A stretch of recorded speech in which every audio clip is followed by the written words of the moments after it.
તો સુરતથી મહત્વપૂર્ણ સમાચાર સામે આવી રહ્યા છે કે આ સુરતના વોર્ડ નંબર 4 ના હીરાબાગ કાપોદ્રા વિસ્તારમાં આવેલી નીલકંઠ સોસાયટીમાં છેલ્લા લાંબા સમયથી બિસ્માર રસ્તાની ફરિયાદ હતી, ત્યારે સ્થાનિક રહીશો પાલિકામાં ફરિયાદ કરીને થાકી ગયા અને છેવટે આમ આદમી પાર્ટીના સ્થાનિક કોર્પોરેટર સેજલબેન માલવિયા અને કુંદનબેન કોટિયાણોનો સંપર્ક કરતા આજ રોજ તંત્ર અને ભાજપ શાસકોની નિષ્ફળતા બતાવવા તૂટેલા અને ખાડા ખાબોચિયા વાળા રસ્તાઓ પર ભાજપના ઝંડા લગાવી અનોખું વિરોધ પ્રદર્શન કરવામાં આવ્યું હતું। ત્યારે ચોમાસા દરમિયાન રસ્તાઓની સ્થિતિ ખૂબ જ ખરાબ થઈ ગઈ છે, સાથે સાથે સોસાયટીની આસપાસમાં પણ ગંદકીના ઢેર જોવા મળી રહ્યા છે।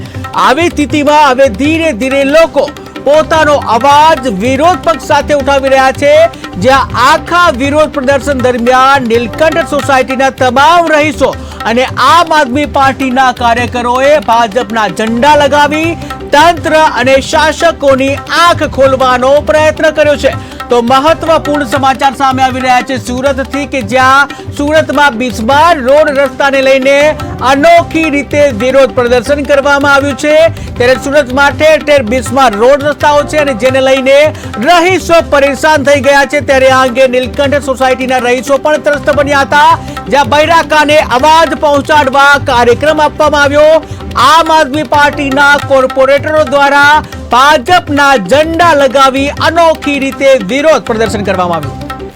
સુરતની અંદર સુરત મહાનગરપાલિકા દ્વારા વેડ અને વરિયાવને જોડતો તાપી નદી ઉપરનો bridge Vijay Mistry and construction દ્વારા આજથી 1 વર્ષ પહેલા ખુલ્લો મૂકવામાં આવે અને જેવો એ બ્રિજને ખુલ્લો મૂકવામાં આવ્યો એટલે એક જ મહિનાની અંદર એમનો એક તરફનો જે એપ્રોચ છે એ બેસી ગયો, એટલે આ પ્રકારની બેદરકારીને કારણે સુરત મહાનગરપાલિકાની ખૂબ થૂથુ થયેલી અને આવી કામગીરીઓને કારણે આ કંપનીને બ્લેકલિસ્ટ કરવી જોઈએ। ત્યારે ઇજારદાર દ્વારા જે કારણો આપ્યા છે કે ભાઈ તાપી નદી પાસે જે પાણીનો ભરાવો થયો એના કારણે બ્રિજનો એપ્રોચ છે એ તૂટી ગયો, એટલે અમને બ્લેકલિસ્ટ ના કરવો જોઈએ।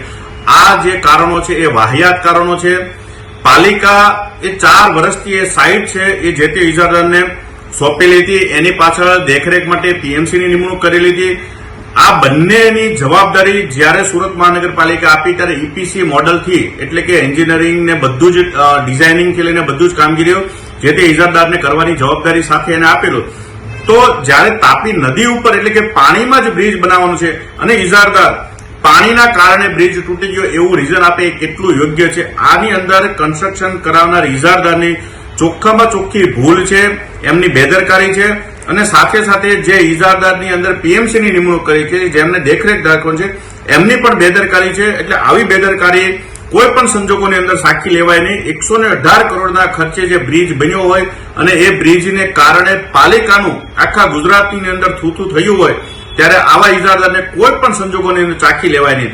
છેલ્લા ઘણા સમયથી ઇજારદાર દ્વારા અલગ અલગ જગ્યાએ દોડદાડ કર્યા કરે છે, પરંતુ આ વખતે એજન્ડા પર જે કામ રજૂ થયું છે ત્યારે માનનીય સ્ટેન્ડિંગ ચેરમેનશ્રીને ખાસ પત્રના માધ્યમથી પણ ભલામણ કરી છે કે કોઈ પણ સંજોગોની અંદર આ ઇજારદારને મુક્તિ આપવામાં આવે અને એને સંપૂર્ણ રીતે સુરત શહેરની અંદર કામ કરવા માટે બ્લેકલિસ્ટ કરી દેવામાં આવે અને સાથે સાથે જે પીએમસી ધારક છે એમને પણ એક કન્સલ્ટન્ટને પણ